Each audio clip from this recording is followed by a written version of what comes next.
Hi, my name is Gio Batista. I'm the Public Works Director for the City of Margate. And I'm David Scholl, Fire Marshal for Margate Fire Department.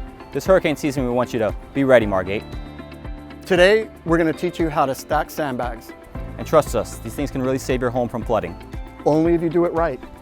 So grab a buddy to help you. So the first thing we want to do when we start filling the bags is that we have to take into consideration that we're only going to go halfway up the bag. We do not fill them up all the way, just to allow some flexibility when they're placed. The sand can move about.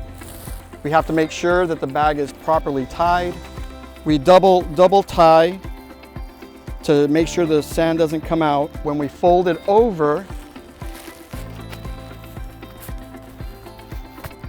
we're able to stack it in a staggered way, which is a solid foundation that keeps the water out. Proper lifting techniques is very important when using sandbags. You want to make sure that you lift with your legs and keep your back straight and not to lean out too far to avoid injury.